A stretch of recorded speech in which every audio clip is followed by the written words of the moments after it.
used to give you a chance in the entertainment industry. Today, it's just a rotting aristocracy. A tight-knit club where superstar parents hand fame and fortune down to their spoiled children. When as Daniel Mack asked Brooklyn Beckham what he did for a living, he said this. I'm a chef. You're a chef? Yeah. Really? Are you like the best chef in the world? In Brooklyn's case, being a professional chef worthy of a multi-million-dollar supercar mostly looks like making sandwiches. In this case, an English breakfast sandwich, which, as you might guess, is basically bacon, egg, and ketchup. Bacon and then the egg.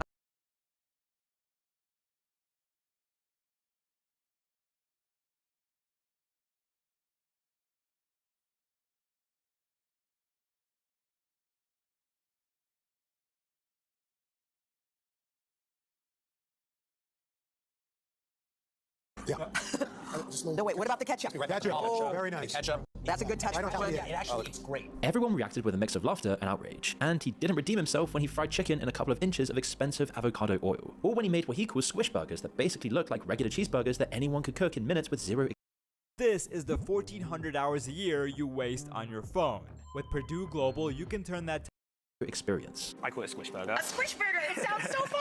His photography was also blasted for him claiming that elephants were hard to shoot, despite them being massive and nearly always brilliantly well lit. Facts that photographers immediately lambasted him for. Apple Martin, daughter of Gwyneth Paltrow and Coldplay's Chris Martin, is following the exact same journey. She's been handed opportunity after opportunity, and despite messing up lots of them, she'll never have to worry about whether she'll get a second chance. Despite still attending college, the 21-year-old was recently made the face of fashion brand self-portrait. Many questioned her ability to head a fashion campaign without any real experience whatsoever. She posted this to tell everyone the news. It is me, Miss Apple by Allison Martin, coming to you from the floor in a gorgeous self-portrait, little baby tee, and these cute-ass earrings. But don't worry, this massive deal is obviously just a foot in the door. Unfortunately, the apple does fall far from the tree in this case. Before the modeling gigs, Apple tried her hand at singing too, although it wasn't all that well received.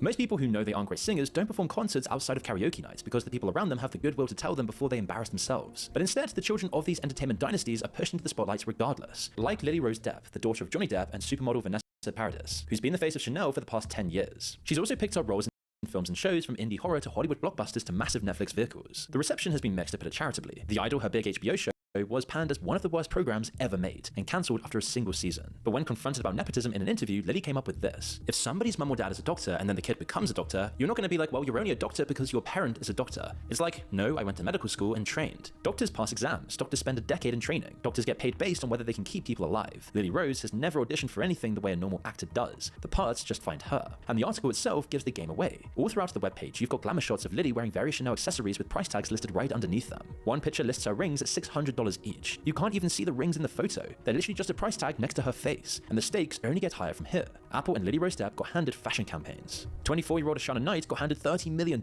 Her directorial debut, The Watchers, wasn't just made with her father's help, it was literally self-financed by her dad and then sold on to Warner Bros. For $30 million.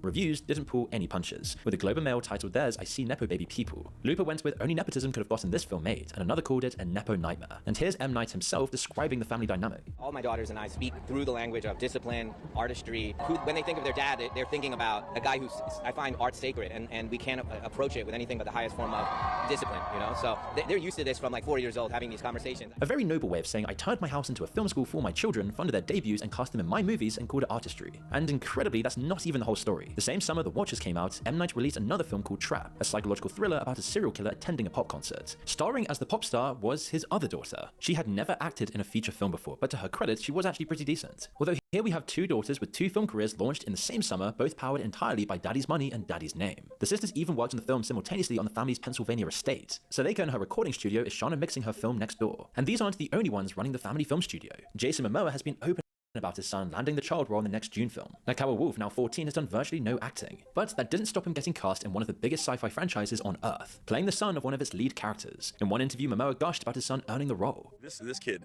what the hell? I'm like, no, you can't act. No, you're not gonna be in this interview. No. And then he did it on his own. Listen, he's gonna be way better than I have ever been, so I'm like, that's what you want for your children? And he will be. He'll be a force. And in another, he said this. Yeah, he's into the workforce for the first time, so yeah, it's gonna be good. He did it on his own. I don't want to help him, and he's done it on his own, and good for him. And I think he, you want your children to be better than you, and I really actually believe he is. It's really an insane take. There's absolutely no way he just happened to be chosen without a little bit of influence from his dad. Whether Jason really believes this is questionable. He's probably just saying it for his own son's benefit. Although it's really hard to see how that would actually help him. Even the indie world is Nepo infested. Destry Spielberg's career reads like lots of Nepo careers. First, she tried her hand at modeling, then acting, then some production work on film sets when that didn't work out. Finally, she just went for the family business properly and started directing. For this, she was handed control of a supposedly indie horror film, although the budget eventually surpassed $4 million.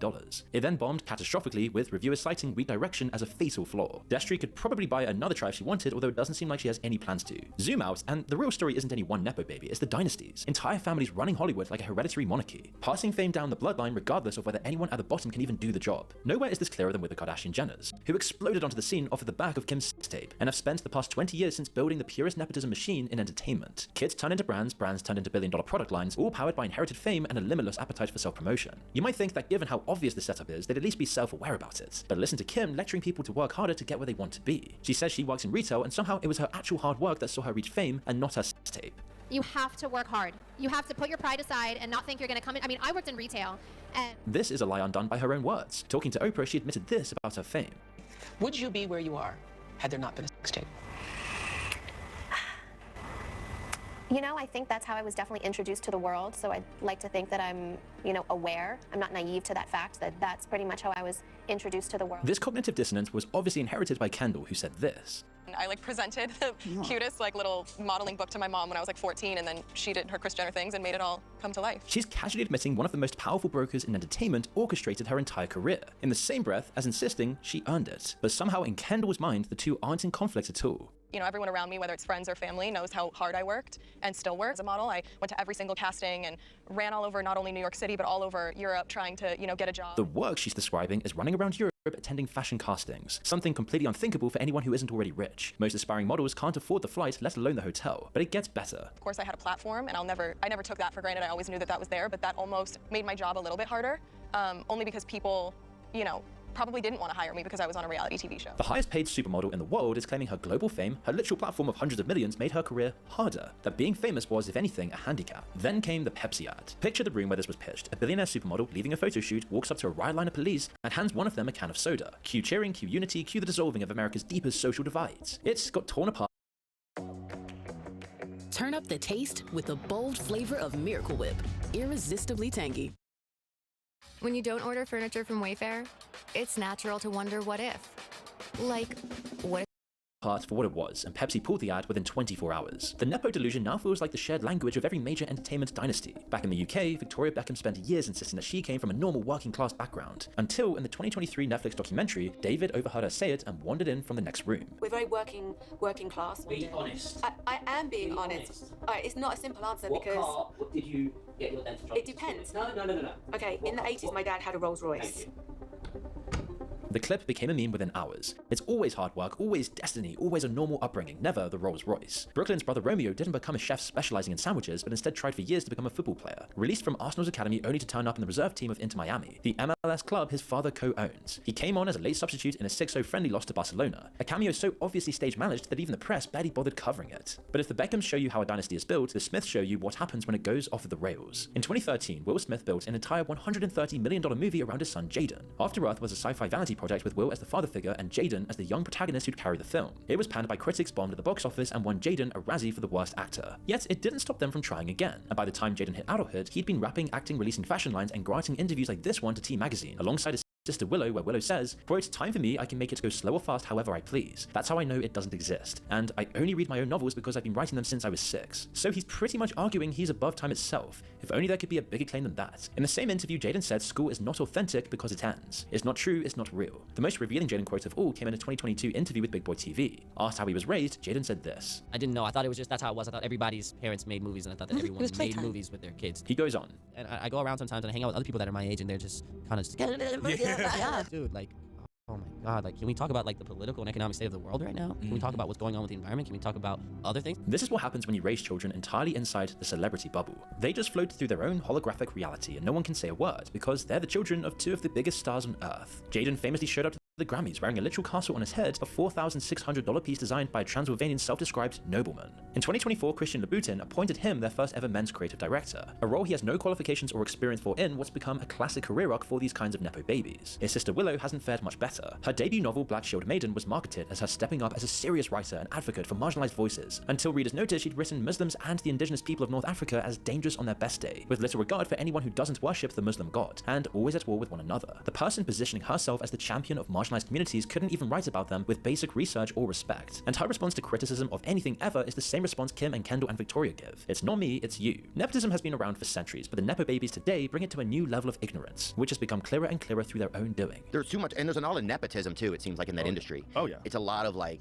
you see so many people get opportunities where you're like, man, did that person really, or were opportunities where their family was involved, you know? And the Nepo babies themselves don't want to talk about this. When they're confronted about it, some of them try to deflect from the accusation. Emma Roberts, daughter of the actor Eric Roberts and the niece of superstar Julia Roberts, was quite defensive in this podcast appearance. She came in ready with a whole set of pre-planned excuses. The actor Ben Platt, son of the legitimate Hollywood producer Mark Platt, just flat out refused to answer when he was confronted. In an interview with Rolling Stone, he refused the question and had his publicist come in to redirect it. Gwyneth Paltrow called the term Nepo baby an ugly moniker, while running a billion-dollar wellness brand built entirely on a name her mother gave her. Nobody wants to think they had nothing to do with their own success, so instead of acknowledging it, they greedily try to claim every win as their own hard work. It would be unfair to suggest every Nepo baby is a talentless prop. Some of them genuinely can do the job. Nicolas Cage is actually Nicholas Kim Coppola, the same Coppola as Francis Ford. He changed his name precisely to escape the shadow and built a career on sheer commitment to his craft. Patrick Schwarzenegger has been excellent in Gen V and The White Lotus. Even in sports, LeBron's son actually had to play basketball to get to the NBA. And Max Verstappen might be the most successful F1 driver of the modern era, despite his dad also being a racer. But these are the exceptions, and increasingly rare ones. This isn't just a vanity project for the celebrities themselves. Hollywood has systemic reasons for wanting Nepo babies now too. Films have become enormously expensive to make. Studios put all of their eggs in a few baskets, hoping that the blockbusters will be too big to fail, and it's killed creativity in every direction. The prevalence of franchises, sequels, prequels, reboots, and spin-offs has been obvious for years, but they aren't going to take chances on unknown names for these massive hedged bets. So studios aren't just going to hire people without a famous name, and that's where the Nepo babies come in. Meanwhile, they're making far fewer mid-budget and low-budget films. Those used to be the way in, leading roles in smaller films that could launch a career if they did well. Today, those films barely exist, even fewer doors for anyone without a surname. So studios get more nervous, the names on the poster get more predictable, and the bet pays off less and less. Madam Web bombed, Red One bombed, The Watchers bombed, Joyride bombed. Audiences can tell when they're being sold a hereditary product, and you can't blame Nepo babies for trying these things or taking these deals with brands. Most people would do the same thing in their position, but the sheer fact that they are now taking an increasing proportion of the opportunities away from regular people will eventually kill Hollywood. Without bravery and innovation and new people, it'll just go stale. It already has in lots of ways, and eventually people will just stop watching. They'll turn their attention to the online world, which may lack the budget that regular entertainment has, but offers far more opportunities for normal people. The very things pushing nepotism forward, like Hollywood's greed and risk aversion, will only increase as they get less income and attention from audiences. And while all of this is happening, Hollywood distracts you with something else. The industry has spent the last decade obsessing over other kinds of diversity, endless speeches, campaigns, and identity politics lectures. The irony is thick. The same industry that